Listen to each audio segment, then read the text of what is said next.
जहां वो विराजमान रामलला के दर्शन करने, पूजन अर्चन करने और उनसे अनुमति लेने के लिए प्रांगण में धीरे धीरे प्रवेश कर रहे हैं। राम रामेति रामेति रमे रामे मनोरमे सहस्रनाम तत्तुल्यम राम नाम वरानने। भगवान श्री राम का नाम लेना ही सहस्र नामों के पुण्य की प्राप्ति कराता है। भगवान विष्णु के साक्षात अवतार भगवान श्री राम का नाम लेना ही, मात्र नाम लेना भर ही लोगों के समस्त कष्टों को, समस्त दुखों को समाप्त कर देता है। प्रधानमंत्री नरेंद्र मोदी इस समय पहुंच चुके हैं राम लला विराजमान के दर्शन करने के लिए। श्रद्धावनत हैं, साष्टांग दंडवत हैं प्रधानमंत्री नरेंद्र मोदी, और यह वह क्षण है जिसका युगों युगों से लोगों को इंतजार था। साष्टांग दंडवत हैं प्रधानमंत्री नरेंद्र मोदी रामलला के सामने, मर्यादा पुरुषोत्तम के सामने। और यह भारतीय सनातन संस्कृति का और कोटि कोटि 130 करोड़ भारतीयों की तरफ से भगवान श्री राम को के सामने नतमस्तक होकर साष्टांग प्रणाम करके अनुमति लेने जा रहे हैं। प्रधानमंत्री नरेंद्र मोदी दर्शन करने पहुंचे हुए हैं और वह शुभ घड़ी, वह युगांतकारी क्षण भी अब समीप है जब दिव्यतम भव्यतम मंदिर के निर्माण के लिए आज भूमि पूजन होगा। भय प्रकट कृपाला दीन दयाला कौशल्या हितकारी हर्षित महतारी मुनिमन हारी अद्भुत रूप विचारी। माननीय प्रधानमंत्री महोदय, विराजमान रामलला की आरती के पश्चात उन्हें माल्यार्पण करके अपनी श्रद्धा निवेदित करते हुए बहुत ही श्रद्धा और भक्ति भाव के साथ माननीय प्रधानमंत्री विराजमान रामलला और उनके भाइयों की पूजन अर्चन करते हुए, ये श्रद्धा की ही नहीं वो घड़ियां हैं, ये भारतीय संस्कृति का एक ऐसा अनूठा चित्र है जो संपूर्ण विश्व में मानवता का एक संदेश अयोध्या की नगरी से निकल कर जा रहा है।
जब नहीं लेना तो कैसे करें?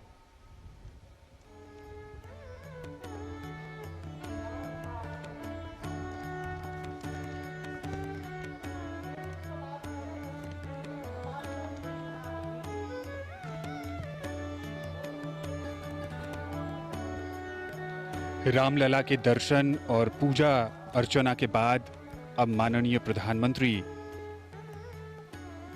मुख्य पूजा स्थल की ओर जा रहे हैं, जहां पर अब से कुछ देर बाद अभिजीत मुहूर्त में भूमि पूजन का कार्यक्रम होगा।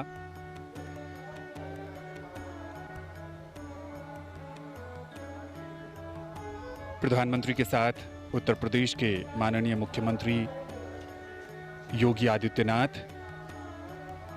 ये बहुत ही ऐतिहासिक और दिव्य अवसर, और यहाँ पर वृक्षारोपण का कार्यक्रम है।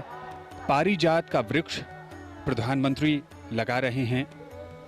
भारतीय संस्कृति में वृक्षारोपण का खास महत्व है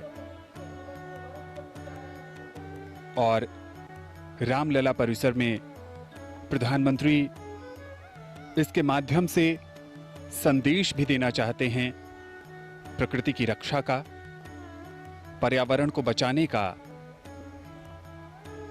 हरियाली को कायम रखने का, और साथ ही साथ आने वाले समय में जैसे जैसे मंदिर का निर्माण कार्य आगे बढ़ेगा, वैसे वैसे ये वृक्ष भी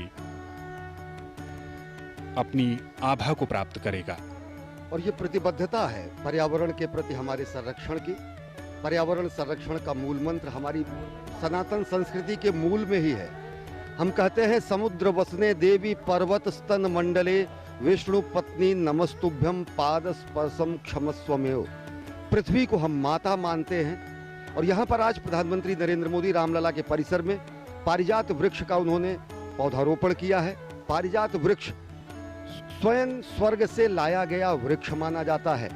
पारिजात वृक्ष को माता कुंती ने अर्जुन से कहा कि पुष्प की पारिजात के पुष्प से उनकी पूजा करने की मनोकामना और आराधना है और ये बेहद विलक्षण, अद्भुत और बेहद कम संख्या में पाया जाने वाला वृक्ष माना जाता है। पर्यावरण संरक्षण के साथ ही साथ सनातन संस्कृति की परंपरा और भूमि के पृथ्वी को माता के स्वरूप में और पर्यावरण और समूचे ग्रह को मानव आवास के रूप में सर्वोत्तम रूप प्रदान करने के लिए एक उदाहरण प्रस्तुत करते हुए प्रधानमंत्री नरेंद्र मोदी ने पौधारोपण किया पारिजात के वृक्ष का रामलला मंदिर के विराजमान और साथ ही साथ इस मुख्य कार्यक्रम स्थल पर। रामायण में लिखी ये चौपाई, पुनी पुनी कितने हो सुने सुनाए, हिये की प्यास बुझत न बुझाए। 16 आने सच है, राम रस का पान कितनी बार भी क्यों न किया जाए, मन है कि भरता ही नहीं। राम सिर्फ एक नाम नहीं है, राम मात्र 2 अक्षर नहीं हैं, राम हिंदुस्तान की सांस्कृतिक विरासत हैं, राम हमारी एकता और अखंडता हैं, राम हमारी आस्था और अस्मिता के सर्वोत्तम प्रतीक हैं। और अब माननीय प्रधानमंत्री वृक्षारोपण के बाद पूजा स्थली की ओर जा रहे हैं, जहां पर अभिजात मुहूर्त में भूमि पूजन और राम मंदिर के शिलान्यास का कार्यक्रम होना है। भगवान राम अवतार होकर भी चमत्कार नहीं करते। हर परिस्थिति के अनुकूल आचरण करके वो हमेशा पुरुषों में